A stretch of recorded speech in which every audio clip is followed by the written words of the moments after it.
नमस्कार, आप देख रहे हैं जीएनएन न्यूज़ में राजेश्वर चौहान और मैं हूं इस वक्त नंदनगरी। मेरे साथ कुछ और लोग हैं, नॉमिनेशन फाइल कर रहे हैं। ये उत्सवी है, यही तो राजनीति का एक नया दौर कह लीजिए। राजनीति की दिल्ली की जब राजनीति चरम पर होती है तो ऐसा ही नज़ारा होता है। एमसीडी इलेक्शन है और इसके साथ नॉमिनेशन करके आए हैं। बात करते हैं, क्या नाम है आपका? मैं रविंद्र कुमार द्विवेदी, अखिल भारत हिंदू महासभा का राष्ट्रीय अध्यक्ष।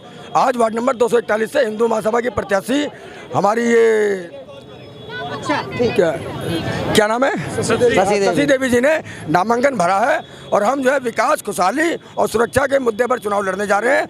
हम भाजपा, कांग्रेस और आम आदमी पार्टी तीनों को कड़ी टक्कर देते हुए वार्ड नंबर 241 में हिंदू महासभा की जीत का परचम लहराएंगे। ये हिंदू महासभा का संकल्प है, हमारी प्रत्याशी शशि देवी का संकल्प है। अब ये बताइए, आम आदमी पार्टी और बीजेपी के बीच बाकी पार्टियां कहाँ खड़ी हैं इस दौर में? अब जो चल रहा है 15 साल से तो बीजेपी के पास है, उसके बाद फिर आम आदमी पार्टी अपने मॉडल जिसे कहते हैं शिक्षा मॉडल, बहुत सारे मॉडलों को लेकर आगे बढ़ रही है। हिंदू महासभा की अगर हम बात करें, किन मुद्दों पे इलेक्शन लड़ रही है? देखिए, सबसे पहले चीज़ मैं बता दूं कि आम आदमी पार्टी का कोई शिक्षा का मॉडल नहीं, कोई कुछ नहीं है। उसको केवल जनता को मुफ्तखोर बनाने का मॉडल है, जिससे अब जनता ऊब चुकी है और अब केजरीवाल को और आम आदमी पार्टी को नकारने जा रही है। रही भारतीय जनता पार्टी की बात, तो 15 साल से नगर निगम में रहते हुए उसने दिल्ली की जनता को नागरिक सुविधाएं मुहैया नहीं करवाई हैं।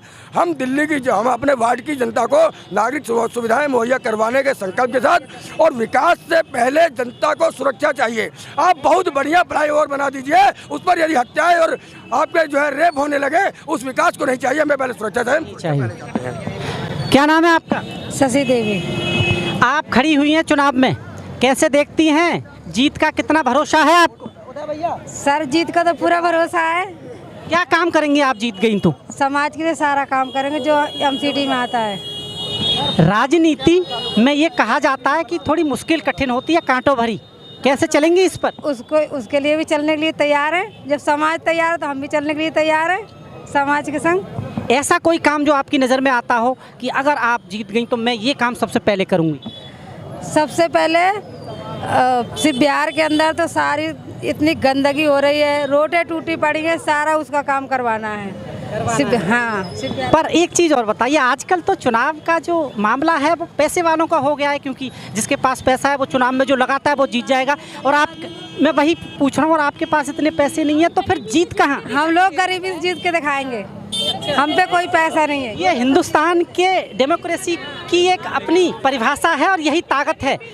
ये ताकत है इस डेमोक्रेसी की कि कोई भी इलेक्शन लड़ सकता है, और शायद ये एक अपने आप में पर्व होता है। देखिए, इनके पति हमारे साथ हैं, इनसे पूछते हैं। हाँ जी, राजनीति में एंट्री ले रही हैं आपकी वाइफ, कैसे देखते हैं, कितना सपोर्ट है इनको? हमारे को समाज का सपोर्ट है, हम तभी तो यहाँ पर्चा भरने आए। हमने 13 साल से हम सेवा कर रहे हैं, समाज की सत्य ईमानदारी से सेवा की है। हमारे पास 2013 से लेकर जो का हमारे पास सारा सब कुछ है। हमने समाज की सेवा की है, सत्य ईमानदारी से सेवा करेंगे, आगे भी करेंगे। हमने कहा है समाज को, हमारे पास दारू नहीं है, पैसा नहीं है, सत्य ईमानदारी। पर समाज, आजकल का जो समाज है ना, वो कहीं ना कहीं जहाँ चकाचौंध देखता है वहाँ बट जाता है। इसे एक कैसे करेंगे? आज का समाज बहुत समझदार, युवा बहुत समझदार हो चुके हैं। आज के ज़माने में क्या है कि हम पैसा ले लेंगे दूसरे का, दारू दूसरे की ले लेंगे, गरीब को वोट देंगे, वो ऐसा होगा, ये निश्चित है।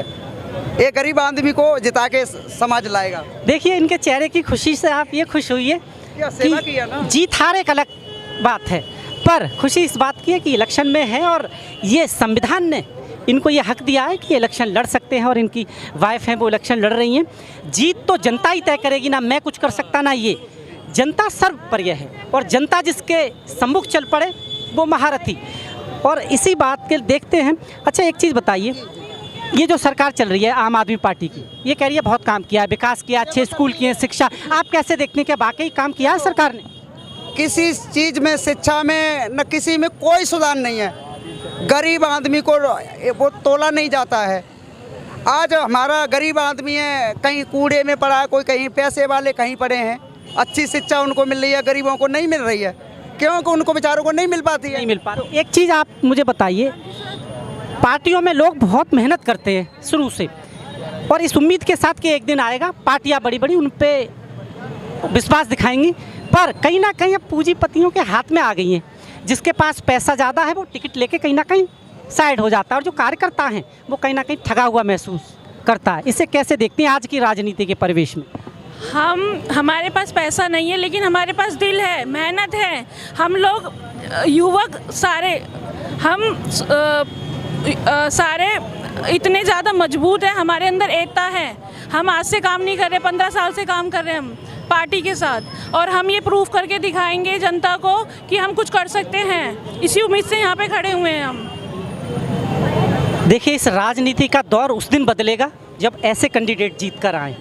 बड़ी बड़ी पार्टियां, बड़े बड़े पैसे वालों को तो अक्सर जीतते हुए आपने देखा होगा, पर यकीन मानिए जब कोई ऐसा गरीब जीत के आएगा ना, तो वो अध्याय नया लिखा जाएगा।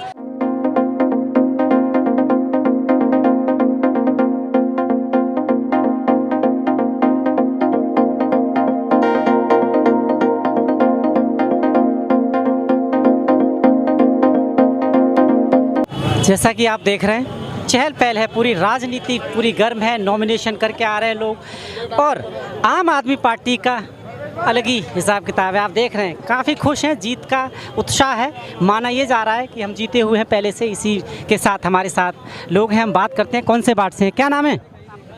मेरा हाजी मोहम्मद यूनुस नाम है, मैं मुश्ताबाद विधानसभा से विधायक हूँ। ये मेरे 5 कैंडिडेट हैं। ये मेरी खुशकिस्मती है कि पूरे दिल्ली में जहाँ भाजपा ने 270 से 250 वार्ड करे हैं, वहीं मेरी विधानसभा में 4 से 5 वार्ड कर दिए। अच्छा, हाँ जी। तो अब एक चीज़ और बताइए, बीजेपी और आम आदमी पार्टी की कड़ी टक्कर है, 15 साल से बीजेपी वाकिफ़ है इस पे। क्या ऐसी कमियां हैं, क्या ऐसे काम हैं जो रह गए निगम में, जो आम आदमी पार्टी जीतती तो वो करेगी? क्योंकि आरोप ये चलते हैं, अगर हम एमसीडी कर्मचारियों की बात करें तो उन्हें फुटबॉल की तरह खेला जा रहा है। दिल्ली सरकार कहती है हमारे अधीन नहीं है, और उधर अगर हम बात करें बीजेपी की, वो कहती है हमारे अधीन नहीं है। कैसे देखते हैं, राह कितनी कठिन है? देखिए, 17 साल से जिस तरह से भाजपा एमसीडी में काबिज है और 15 साल से उनकी सरकार है एमसीडी के अंदर, तो इन 15 सालों में भाजपा ने दिल्ली को कूड़ा कर दिया, भ्रष्टाचार चरम सीमा पर पहुंच चुका। और जो ये कर्मचारियों की अभी बात कही आपने, जब एमसीडी में सरकार भाजपा की है तो इससे दिल्ली सरकार का क्या लेना देना? और कहा तो ये जाता है एमसीडी की बॉस तो दिल्ली सरकार है, क्योंकि बॉस तो वही हुए ना केजरीवाल साहब। मैं आपको याद दिलाना चाहूँगा, 2017 का जब इलेक्शन हो रहा था तो मनोज तिवारी जी ने, आप सब लोगों ने वो दिखाया था, मनोज तिवारी जी ने दिल्ली की जनता से वादा करा था कि ये जो एमसीडी केंद्र के अधीन आती है, एलजी के अधीन आती है, मैं केंद्र सरकार से पैसा लेकर आऊँगा और दिल्ली को चमकाऊंगा। और तीनों ये जो कूड़े के पहाड़ दिल्ली वालों को दिए हैं और 16 जो नए और देने जा रहे हैं, बजाय इसके कि वो 3 ख़त्म करते 16 और नए देने जा रहे हैं। तो मैं मनोज तिवारी जी से ये कहना चाहूँगा कि जो उन्होंने वादा करा था आज से 5 साल पहले, 5.5 साल पहले, उस वादे को पूरा करें। और उन्होंने उस वादे को पूरा नहीं करा। दिल्ली की जनता इन चीज़ों से वाकिफ है। और मनोज तिवारी साहब का तो उल्टा आरोप आप पर है कि ये यमुना को साफ नहीं कर पाए, तो दिल्ली को कैसे करेंगे फिर? अरे मनोज तिवारी जी तो गंगा का कई 100 करोड़ रुपया खा गए और गंगा को साफ नहीं कर सके आज तक। यमुना की क्या बात करते हैं, यमुना तो फिर भी बहुत बेहतर है। अच्छा, एक चीज़ और बताइए आप, अभी इलेक्शन जो टाले गए थे, पिछली वजह अनाउंस होने ही वाले थे और उसी दिन एक फरमान आ गया कि हम एकीकरण कर रहे हैं, क्या वाकई बीजेपी, आम आदमी पार्टी ये कहती थी कि उन्हें हार का डर था? उस वक्त का जो सर्वे कहता था, ये कहता था कि क्लीन स्वीप हो रही है, बुरी तरह हार रही है, इसी की वजह से इलेक्शन टाले गए थे जो अब करवा रही है। अरे उस वक्त नहीं हार रही थी, आज भी बुरी तरह से हार रही है। और जिस तरह से गुजरात में हार रही है, अब इन्होंने जो इलेक्शन उस वक्त टाले थे, इलेक्शन टालने का मतलब एक करना नहीं था। आप 15 साल से बैठे, अगर आपको एक करना था तो पहले एक कर लेते। समय से पहले आप ही के तो हाथ में थी, किसी और के हाथ में तो नहीं थी। इन्होंने इलेक्शन इसलिए टाला था, जितने इन्होंने घोटाले कर रखे हैं, जो काली फाइल हैं उनको सफ़ेद कर लें। पर इस वक्त हिंदुस्तान की राजनीति ने नई करवट ली है, और करवट इसलिए ली है, बड़ा अच्छा लगता है कि महिलाएं राजनीति में जो बढ़ चढ़कर हिस्सा ले रही हैं। इसी के साथ महिलाओं से मिलवाना चाहता हूं, ये एक नई तरह की राजनीति है, लोग सपोर्ट कर रहे हैं कि महिलाएं आ रही हैं आगे, उन्हें आगे राजनीति में बढ़ने का मौका मिल रहा है। इसी के साथ हम पूछते हैं, क्या नाम है आपका? मेरा नाम नसरीन अख्तर है।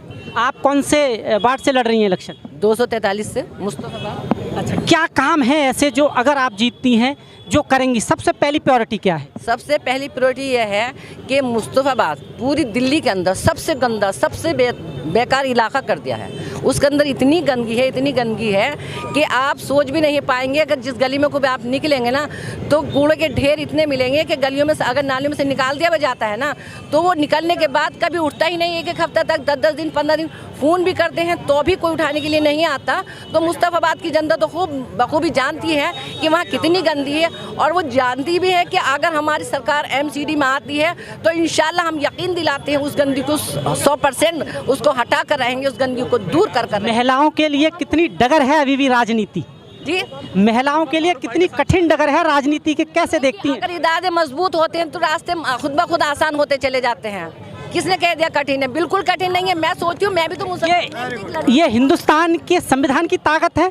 ये हिंदुस्तान के संविधान की भी ताकत है और इंसान के अपने खुद की जनून की भी ताकत है। गंदगी से भरपूर से जो बचने के लिए इंसान औरतें बाहर निकली हैं, उस गंदगी को दूर करने के लिए निकली हैं। एक सवाल मैं आपसे ये करना चाहता हूँ, कुछ लोग जो हिंदू मुस्लिम करके जीतना चाहते हैं, मैं इसीलिए कह रहा हूँ कि हिंदू मुस्लिम करके जो जीतना चाहते हैं, उन्हें क्या मैं तो कहना चाहती हिंदू है ना मुसलमान, एक इंसान है, इंसान के फर्ज अदा करो।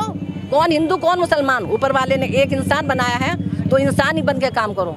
ना हिंदू है, ना मुसलमान है, ना सिख है, ना ईसाई है, वो सिर्फ एक इंसान है। और इंसान जब तक रहेगा तो ये दुनिया में कायम रहेगी। इंसान को कभी भी ये ना सोचे कि हम हिंदू बन के मस्जिद मंदिर के नाम पे वोट मांगेंगे। मैं बिल्कुल नहीं मांगूंगी। काम के नाम पे वोट होना चाहिए। और केजरीवाल जी जो हैं वो काम पे नाम पे वोट मांगते हैं, वो कभी भी हिंदू मुसलमान करके वोट नहीं मांगते। देखिए, ये कह रही हैं कि आम आदमी पार्टी अपने काम पर वोट मांगती है, वो हिंदू मुस्लिम नहीं करती।